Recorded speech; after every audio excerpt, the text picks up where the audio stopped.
Hello everyone, Dr. Hawk here, and we have some interesting things to go over today. I'd like to apologize in advance. I'm feeling a little crappy. To those of you on chat roll, Drunk Hawk was drunk. But let's get that aside, and today I will be going over some of the recap from the latest Wingmans Hanger. I'll have that playing picture-in-picture, and I'll just probably try to go over some of the highlights. Some of the first things he actually discussed was possible races, gladiator battles, engines. All this I'll be going over in detail. One thing I'd like to actually announce first, some of you guys have talked to me before about a man named Lancaster. You keep telling me to talk to him. Yeah, just do it, motherfucker! Fine, jeez! So I did. So, through some discussions, we have some projects in mind. Not going to announce it just yet because we don't know, how the scheduling and that will work for everyone. I might be talking to him here later in a little bit over a forum article.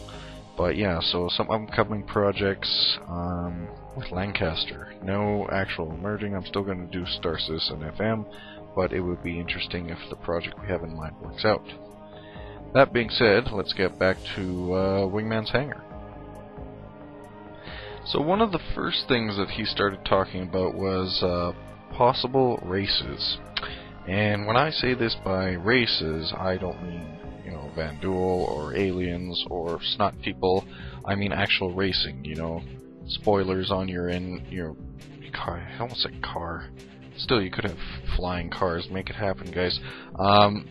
Customizable ships, the possibility of having ships fine-tuned for only racing. So think Star Wars Knights of the Old Republic and the swoop racing or pod racing, whatever. That kind of thing. Will it happen in Star Citizen? Don't yet know. I'm a lot of speculation and ideas right now, but until we, he said yay or nay, until I see it on paper or like actually displayed in a video, it's up in the air right now. But that would be interesting because Hawk could make the Hawkmobile, and that would be fairly cool. Some of the other points were possible. What did I write down here? Possible gladiator battles. This was, I think, referring to actual, PvP arenas, so actual, set up designated areas for those that want to duel it out. One of the other things, Chris Roberts actually came in, and they were discussing different kinds of engines and power plants for your ships, how these would impact or influence your ship. I don't know.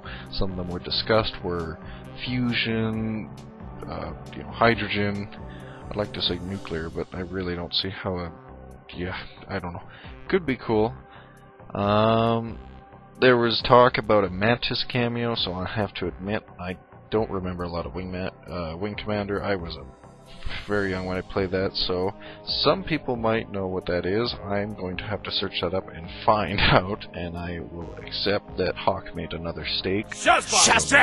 When will you learn? Probably remember once I see it and go, that's what it is. I feel like a dumbass. Another interesting thing that was brought up during the video was interactivity in bars. So this could be anything from, just signing in and having a chat role to actually seeing, as Chris said, full interactive players. And I think what he had mentioned saying is that they would find a way to render it so that if there were 1,000 people running around in a bar, which would be very scary if a fight or something were to break out, the engine would try to scale it back so it wouldn't just become a lag fest. This would be cool. If this worked out and they could find a way to render players in the bar so you could interact with each other and not just have the ships as the only interactive means, I think that would add a lot of depth and humanity to the game. You wouldn't just be seeing the hulls and ships and metal. You'd actually see, as close as possible, real living, or like I said, close as possible, human beings or aliens or raptors or whatever you play as. Could be cool. I'd like to see it done. Eve, I know, has tried attempting this before. They had, you can walk around your cabin etc. There's still no bars, or I still haven't seen it pan out, so hopefully Chris Roberts and company can make that happen. So yeah, on to other points. Some of the other points of the video, Chris Roberts would win in a game of table tennis against Eric. Take that as you interpreted it, or vice versa. One of the other interesting points, 9 new members at Cloud Imperium. As I said before, this is a good thing. In my previous episodes of CIG expanding, this shows, right away they're still serious. They're getting ready. They're getting ready to work, and the fact they have new members means more work being done and more content for Star Citizen being produced. To those 9 members, welcome. Pleasure to have you. Look forward to seeing some amazing stuff coming from you guys, and hopefully in the future we can either chat or we can see some of the stuff that you guys create. Although I do remember one of the videos, I think one of the guys said they felt like the nine dwarves or something from The Hobbit. It was a good comparison by Eric. We also got some previously locked subscriber content of the Constellation being loaded, unloaded. I will have those videos playing for those that are interested in seeing that. And apparently it's a semi-truck. To Eric's wonderful drawing skills, the Constellation is a semi-truck in space. So yes, there's a video that should be playing now for those that are interested. There's also an interview with Dave Haddock, the writer. He does a lot of the lore. I'll be putting links up for those who are interested. Check out his stuff. He's a really good writer. And yeah, if you have time, watch the whole interview, because I like a game because of lore, and the fact that you have men and women, Dave working on the lore, just gives more meat for us fans to question and talk about and discuss. That's pretty much all I want to do, is just recap some of Wingmans Hanger for those who haven't either seen it or just want a really condensed form. I've had some complaints that my videos are too long, so I'm going to try to keep them short, condensed, and happy for ADHD people and the like myself. Butterfly. Dog. Squirrel. Anyways, next upcoming part, I am actually thinking of introducing you guys to a very interesting man.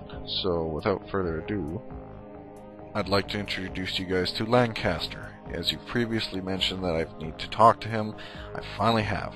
Today we're going to go over a potential project that me and him have planned, as well as the topic of permadeath, as it seems to be the topic of today. But without further ado, Lancaster, you're on the floor. Hey everybody, Lancaster here.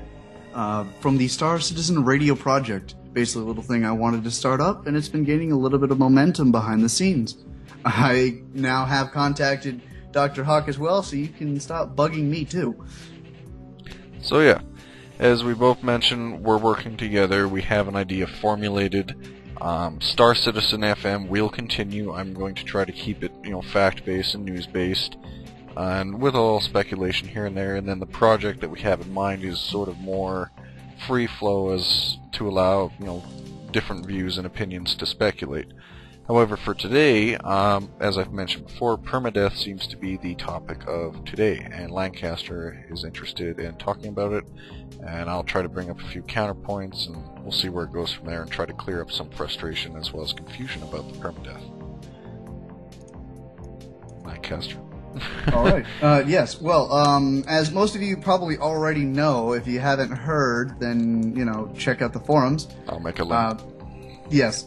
There was a quick comment made on a recent interview with Chris Roberts about the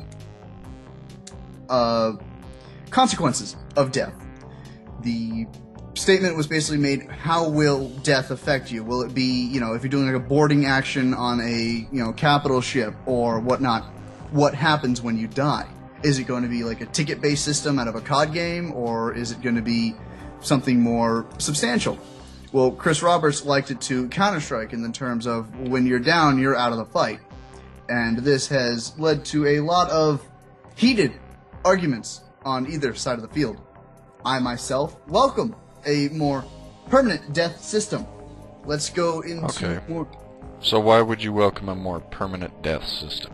Because there are some people out there, if I may, who invest a lot of time, or maybe casual players. They don't have time to, devote hundreds of thousands of hours, not that you would get that much, but you get the point, into a game. And the last thing I think they'd want to see is, getting potted and losing everything. That's understandable.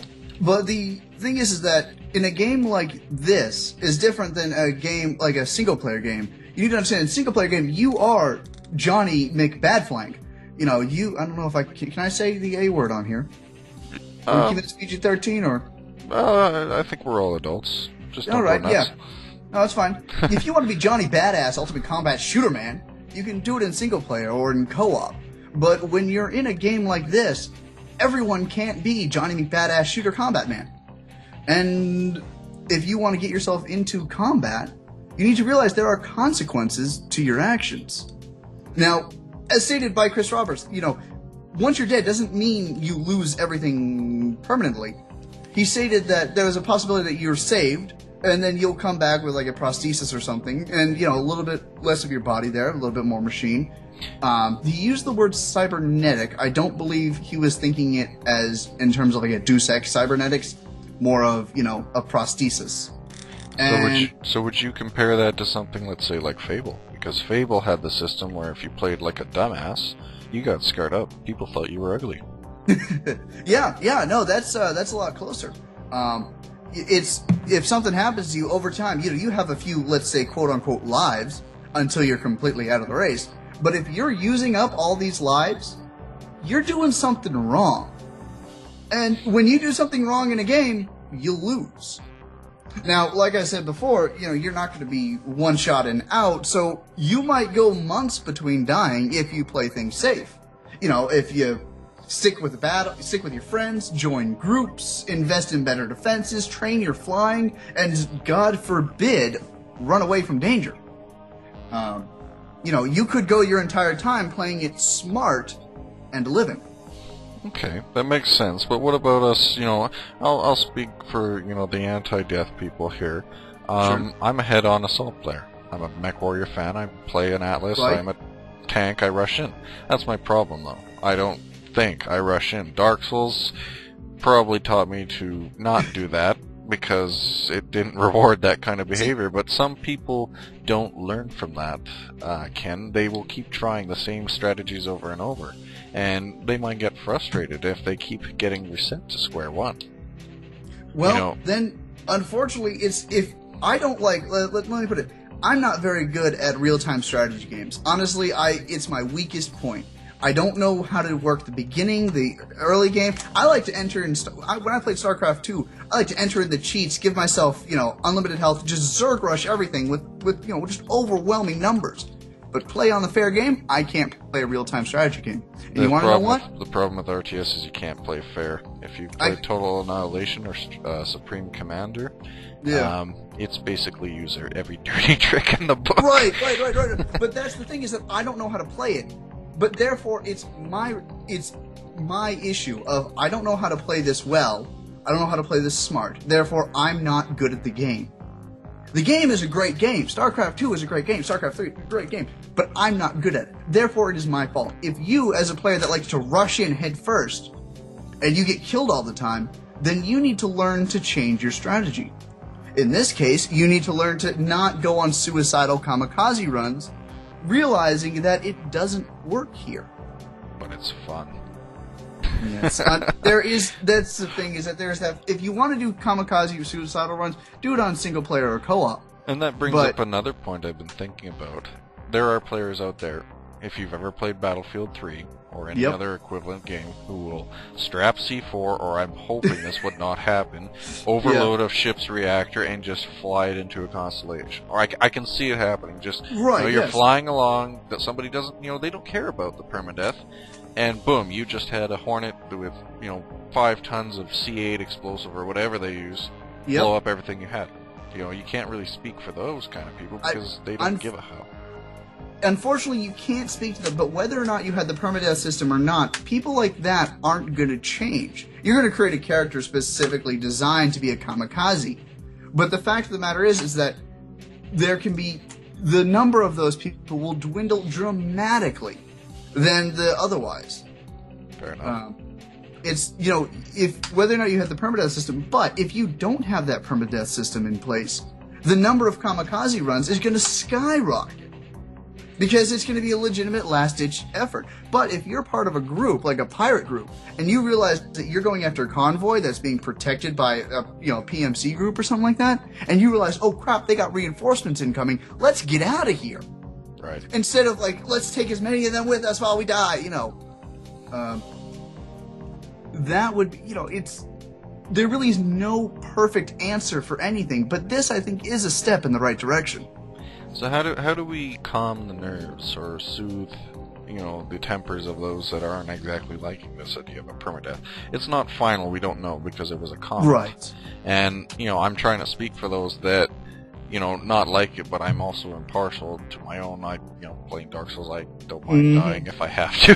Right, yes, you do. But, you know, how do we soothe, you know, tempers? Because at this point, we don't know. That's the point. We could tell people. There's not much that we can do, really. If the person is prone to getting up in arms over stuff like this, there's not much you and I, or, you know, the random forum goer can do other than just not try and fuel them. If someone is entrenched in their ways of not liking a system and saying to themselves, if this actually happens, I'm not playing the game. Worked up that much over a 2-minute vague idea that's still in the works. There's not much that we can really do. Fair enough. So, with closing comments to this, permadeath being the way that we think it is right now, where do you think this would take the actual player base? Because in previous games, you know, you have DayZ, where there's permadeath, but no actual real consequence. You can run around, die, and then respawn, find yourself a Lee Enfield, and continue on your bandit/hero/whatever the hell ways you want it. Right. As where this, if there really is as much of an investment I think there will be into ships and that, will people be very reserved for combat? Is this going to be, you know, the DayZ of space, or are we going to see people being cautious and worried because, you know, hey, that's even a pirate, that my ship is is a big investment. Do I have to worry about dying? Do I have to worry about restarting? How long will it take before I become operational and I can start on my piratey ways again? See, Alara, I told you I would talk about pirates. You can't get mad at me now. Oh, and rum. There. Alara and whoever told me to talk about rum and pirates, I said it. So just there. They said there wasn't enough pirates in the last episode, so there you go. Maybe actually, can I put one quick pirate thing while we're at here? If it's related to the permadeath, sure. Yeah, sure. A comment was brought up as to why worry about being a pirate if once you die, you become someone else without a bounty. I thought that was a pretty focused question that relies on a lot of information that we don't know. But working with just that question, I thought I'd say that, you know, it's probable that if you are a pirate that does die, you lose any of the illegal stuff, and I wouldn't be surprised if your bounty is taken out of your assets. So, you know, you would have more to lose as a pirate dying than you would as a legal citizen dying. That would make sense. At the same time, I'd like to see if they actually had, if this is kin-based or family-based. I can see why people wouldn't like that because their names or whatever would change. Right. But what if there was a legacy / criminal record system? It doesn't matter if you've died or you've changed characters. You still, that's one thing I liked about Eve, although people worked around it with alts, the cassette. Yeah. Is that you were still, your actions were still tied. If you, went into Caldari space and blew the shit out of every Concord agent you saw, it didn't matter. It would still take you months to, make them even consider trading with you again, let alone not shoot you as soon as you go into their space. Yeah. So, what do we know? Legacy, as you said, is a possibility. Father to son, father to friend, that kind of thing. At the same time, maybe you do just want to make a new character. Maybe you do want to just swap it out. You might have options as to how much of a permanence. But the fact of the matter is that you've died. Probably more than you should have. And therefore, you lost the game. Fair enough. Should change it to you died, though. Just Dark Souls. I might just mod it so it's just you died. You died. Game over. Just watch it looking for bonfires in space. Yeah. Oh, I played way too much of that. Well, closing comments. I'd like to thank you for talking with me. We can't really go over this until we have more details, but in the meantime, I don't think people should, worry about it as much as they are until we have more solid facts. I'd like to actually make a quick shout out to Faleron. Thank you, by the way, for that awesome graphic. If you've noticed, it's been in the video the entire time. And that was pretty nice. One other thing I forgot to mention back during my Wingmans Hanger review, Eric, you sexy beast, you called me out. To that I say, I salute you. And I salute you too. So, this is Dr. Hawk and Lancaster signing off. Next time, we shall go where the stars take us. Take care and fly safe.